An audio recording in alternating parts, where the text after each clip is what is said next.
The summer after high school graduation, Elle Evans, her best friend Lee Flynn, Lee's brother Noah, and Lee's girlfriend Rachel embark on a road trip marking a brief escape from reality. Elle is putting off the major decision of choosing between UC Berkeley, where Lee is set to attend, and Harvard, where Noah attends. The trip is a success, but upon returning home Elle is faced with difficult choices. Noah suggests she move into an off-campus apartment with him if she attends Harvard, which she happily agrees to, while Lee finalizes his plans with Rachel to make their long-distance relationship work between Berkeley and the Rhode Island School of Design. The situation becomes more complicated when the Flynn parents announce they are selling the beach house, a place of many cherished childhood memories for Elle and the brothers. Elle, Lee, and Noah are all against the sale, and after appealing to Mrs. Flynn about the hassle of coordinating the sale from afar, the friends get permission to live at the beach house for the summer to help manage the process, allowing them one last summer together. Elle is then forced to make her college decision as the deadline approaches.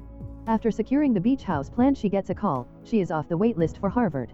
She decides to attend Harvard, but the news devastates Lee, who feels she is abandoning him and breaking their childhood rule number 19 about going to the same college. The tension between them peaks as Elle felt horrible for hiding her Harvard acceptance and knew she was leaving him no matter what. To make amends and salvage their friendship, Elle pulls out their beach bucket list, a list of crazy things they wanted to do before college, and promises they will complete every item that summer. Lee agrees to the plan, and they dedicate themselves to having the best summer ever.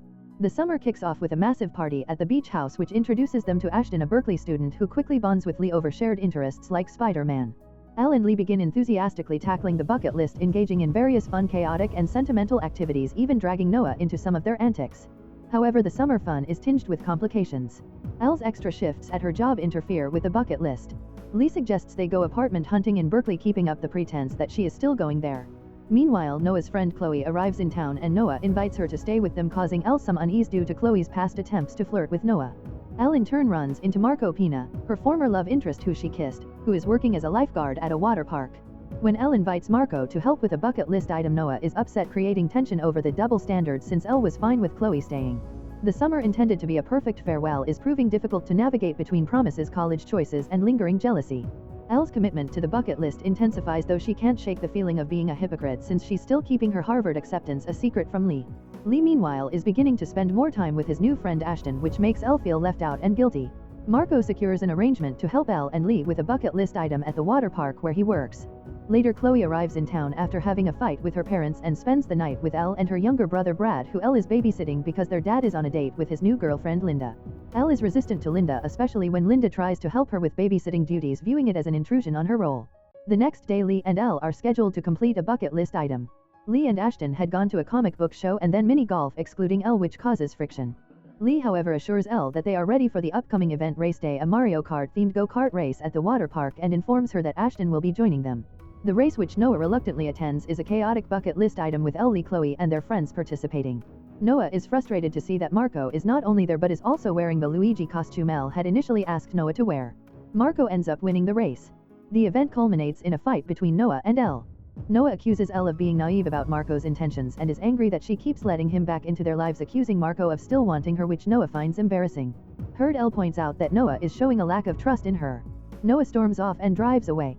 Lee then tells Elle that he thinks Noah was right to be upset about Marco, but Elle argues that it's Noah she doesn't trust because he was fine with Chloe staying.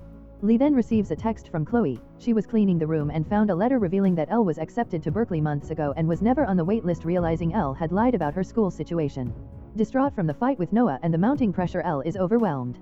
Chloe comes to the restaurant where Elle works, crying because her parents are getting a divorce. Elle comforts her and they share an emotional moment. Later, Noah returns to Elle's workplace, apologizing for the fight and setting up a romantic surprise slow dance for her. They reconcile, promising to fight for each other. However, the reconciliation strains things further with Lee, who is preparing to leave for Berkeley only to have Elle bail on their plan to go together, wanting to stay with Noah longer. Lee then finds out from Chloe about Elle's secret Berkeley acceptance. The next day at the 4th of July party, Lee confronts Noah. He found Elle's Berkeley acceptance letter and believes she's only going to Harvard to be with Noah, breaking their pact.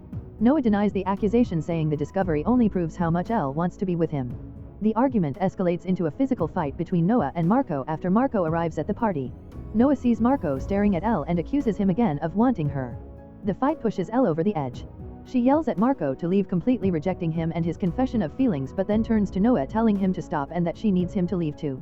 With her relationships in crisis, Elle returns home to find her father and Linda happily playing Monopoly with Brad, making her feel even more disconnected from her family life. Distraught and feeling abandoned by everyone, Elle confronts her father over his relationship with Linda, accusing him of being selfish and trying to replace her late mother. Mr. Evans is deeply hurt, revealing that he put his personal life on hold for 6 years and even took a job he hated to support Elle and Brad, and he expresses his profound disappointment in her. Elle apologizes, realizing her father also deserves love and happiness. The next day, Lee comforts a remorseful Elle, assuring her that her father and Noah will forgive her. They agree to go to the arcade later, keeping their plans despite the fighting. Elle goes to find Noah and they meet at the beach house doorway. She apologizes for how she handled the Marco situation, but Noah reveals a deeper issue. He worries that being in a long-distance relationship with him is making Elle put herself last and that she'll regret sacrificing her original plan of attending Berkeley with Lee. He argues he can't be responsible for a decision that will make her unhappy. Despite Elle's protests that the decision should be hers, Noah insists that if she chooses to go to Boston, their relationship cannot continue. Noah breaks up with Elle, telling her that sometimes loving each other isn't enough.